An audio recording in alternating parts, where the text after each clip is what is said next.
బంగాళాఖాతంలో తుఫాను దూసుకొస్తోంది. ఇవాళ సాయంత్రంలోగా పుదుచ్చేరి సమీపంలో తీరాన్ని తాకనుంది. తుఫాను తీరం దాటే సమయంలో 90 కిలోమీటర్ల వేగంతో ఈదురు గాలులు వీస్తాయి. ఇప్పటికే దక్షిణ కోస్తా రాయలసీమ జిల్లాలో భారీ వర్షాలు కురుస్తున్నాయి. మరో 2 రోజుల పాటు వర్షాలు కొనసాగనున్నాయి. దక్షిణ కోస్తాలో అన్ని పోర్టులకు 3వ నెంబర్ ప్రమాద హెచ్చరిక జారీ చేశారు. సముద్ర వాతావరణం అల్లకల్లోలంగా ఉంది. మత్స్యకారులకు హెచ్చరికలు కొనసాగుతున్నాయి.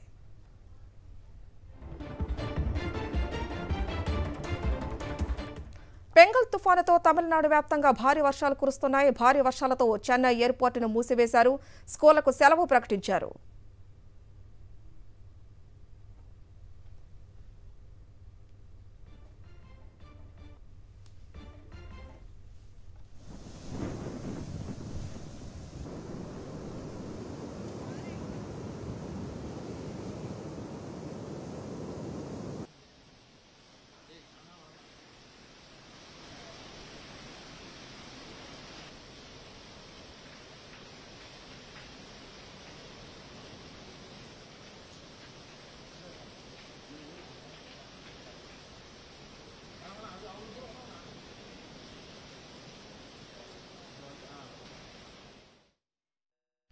కాకినాడ జిల్లాపై ఫెంగల్ తుఫాన్ ఎఫెక్ట్ చూపిస్తోంది. పలుచోట్ల చెదురుమదురుగా వర్షాలు కురుస్తున్నాయి.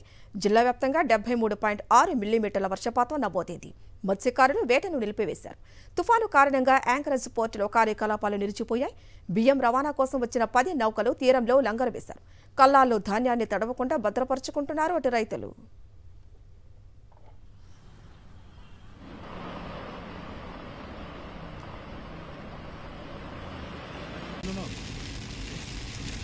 అల్పపీడన ప్రభావంతో తిరుపతి జిల్లా గూడూరు నియోజకవర్గం వ్యాప్తంగా మోస్తరు వర్షాలు పడుతున్నాయి. గూడూరు, చిల్లకూరు, వాకాడు, చిట్టమూరు మండలాల్లో వర్షాలు కురుస్తున్నాయి. 3 రోజుల పాటు వర్షాలు ఉన్న నేపథ్యంలో తీర ప్రాంత ప్రజలను అప్రమత్తం చేశారు అధికారులు. మత్స్యకారులు వేటకు వెళ్లవద్దని హెచ్చరికలు జారీ చేశారు. అధికారులు ప్రజలకు అందుబాటులో ఉండాలని సబ్ కలెక్టర్ రాఘవేంద్ర మీనా సూచించారు.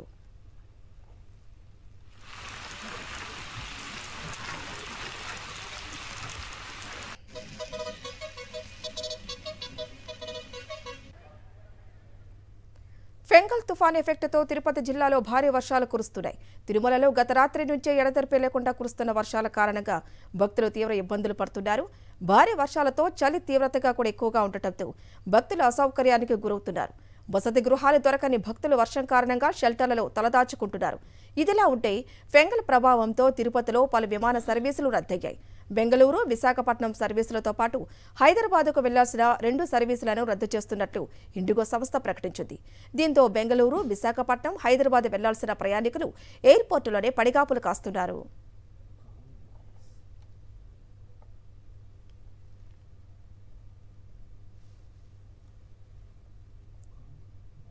ఫెంగల్ తుఫాను ప్రభావంతో నెల్లూరు జిల్లాలోని పలు ప్రాంతాల్లో మోస్తరు వర్షాలు కురుస్తున్నాయి. జిల్లాకు ఆకస్మిక వరదలు వస్తాయన్న కేంద్ర జలశక్తి శాఖ హెచ్చరికల నేపథ్యంలో అధికారులు అలర్ట్ అయ్యారు.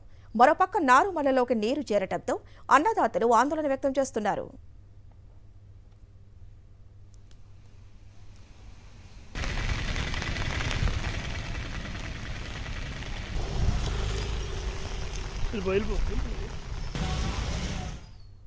నెల్లూరు జిల్లా కావలిలో అల్పపీడన ప్రభావంతో చలిగాలులతో కూడిన వర్షం పడుతోంది. చలిగాలులకు ప్రజలు తీవ్ర ఇబ్బందులు పడుతున్నారు. రాత్రి నుండి వర్షం పడటంతో రోడ్లు వరద నీటితో నిండిపోయాయి. లోతట్టు ప్రాంతాల ప్రజలు అప్రమత్తంగా ఉండాలని, మత్స్యకారులు వేటకు వెళ్లొద్దంటూ హెచ్చరికలు జారీ చేశారు అధికారులు.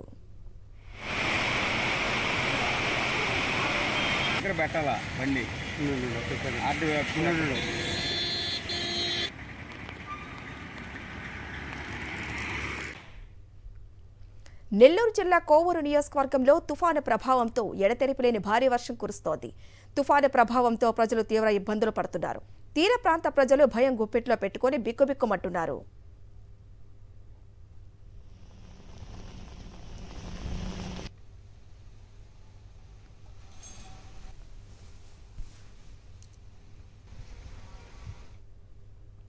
విశాఖ బీచ్లో తుఫాను ప్రభావంతో అలలు ఎగసిపడుతున్నాయి. దీంతో తీరం భారీగా కోతకు గురైంది. వైఎంసీఏ నుంచి సబ్మెరైన్ వరకు సుమారు 5 అడుగుల మేర ఇసుక కొట్టుకుపోయింది. గతంలో ఎన్నడూ లేని విధంగా సముద్రం ఉగ్రరూపం దాల్చడంతో కెరటాలు ఉవ్వెత్తున ఎగసిపడుతున్నాయి. బీచ్ కోతకు సంబంధించిన మరింత సమాచారం మా ప్రతినిధి అనిల్ అందిస్తారు విశాఖ నుంచి. ఫెంగల్ తుఫాను ప్రభావంతో విశాఖలోని సముద్ర కెరటాలు ఎగసి పడుతున్నాయి. పెద్ద ఎత్తున అలల ఉధృతికి సముద్ర తీరం అంతా కూడా దెబ్బతిన్నటువంటి పరిస్థితిని మనం గమనించవచ్చు. వాయుగుండం ఏర్పడినప్పటి నుంచి కూడా సముద్ర వాతావరణం అత్యంత అల్లకల్లోలంగా మారింది. మత్స్యకారుల వేట నిషేధం కూడా కొనసాగుతున్నటువంటి నేపథ్యంలోనే విశాఖలో ఉన్నటువంటి బీచ్ పూర్తిగా కోతకు గురైనటువంటి సందర్భాన్ని మనం గమనించవచ్చు. వైఎంసీఏ నుంచి సబ్మెరైన్ వరకు సుమారు 4 నుంచి 5 అడుగుల ఎత్తు వరకు కూడా ఇసుక అంతా కూడా పూర్తిగా సముద్రంలోకి కొట్టుకుపోయినటువంటి సిచ్యువేషన్ని మనం గమనించవచ్చు. పెద్ద ఎత్తున ఎగసి పడుతున్నటువంటి అలలకు దాదాపు 4 నుంచి 5 అడుగుల వరకు సముద్ర తీరం కోతకు గురైంది. మరికొన్ని ప్రాంతాల్లో కూడా పూర్తిగా రిటైనింగ్ వాల్ను కూడా దెబ్బతీసినటువంటి పరిస్థితులు కూడా స్పష్టంగా కనబడుతున్నాయి. ఇక్కడికి వచ్చినటువంటి పర్యాటకులు సాధారణంగా నేను ఇప్పుడు 5 అడుగుల లోతులో ఉన్నట్టుగా బయట ఉన్న వాళ్ళకి కనిపిస్తుంటారు. కానీ ఇక్కడ కూడా ఇదే మాదిరిగా ఇదే లెవెల్లో శాండ్ అంతా కూడా ఉండేది. కానీ అలల ఉధృతికి ఇసుక పిల్లలన్నీ కూడా వెళ్ళిపోవడంతో పూర్తిగా ఇదొక లోతట్టు ప్రాంతంగా మారిపోయినటువంటి సిచ్యువేషన్ స్పష్టంగా కనపడుతున్నాయి. పర్యాటకులు కావచ్చు, నగరవాసులు కావచ్చు, లేకపోతే ఇక్కడ ఉన్నటువంటి ఆహ్లాదకరమైన వాతావరణాన్ని ఆస్వాదించడానికి వచ్చేటువంటి వారు ఎవరైనా కానీ ఇక్కడతోనే పరిమితం కావాల్సి ఉంటుంది. అక్కడి నుంచి కిందకి రావడానికి అవకాశం ఉండదు. ఎందుకంటే అలల హోరు కూడా పెద్ద ఎత్తున ఉన్నటువంటి నేపథ్యంలోనే ఉవ్వెత్తున ఎగసిపడుతున్నటువంటి నేపథ్యంలోనే ఇక్కడికి ఎవరు కూడా రావడం లేదు. పర్యాటకులు ఎవరైనా వచ్చినా కానీ అక్కడ సబ్మెరైన్ చూడడానికి ఇతర రాష్ట్రాల నుంచి కావచ్చు, ఇతర ప్రాంతాల నుంచి కూడా పెద్ద ఎత్తున వస్తూ ఉంటారు. కానీ పైనుంచి చూసి మాత్రమే వెళ్ళిపోయేటువంటి పరిస్థితి కనబడుతుంది. సాధారణంగా రోడ్డు మీద నుంచి చూస్తే పూర్తిగా ఇక్కడ ఉన్నటువంటి వారు, ఇక్కడ కూర్చున్నటువంటి వారు అందరూ కూడా రోడ్డుపైకి కనిపించేవారు. కానీ ఇప్పుడు అలాంటి పరిస్థితి లేదు. పూర్తిగా ఏదైతే ఈ బీచ్ కోతకు గురి కావడంతో బయట ఉన్నటువంటి వారికి ఇక్కడ ఉన్నటువంటి వారు కనిపించేటువంటి అవకాశం కూడా ఉండదు.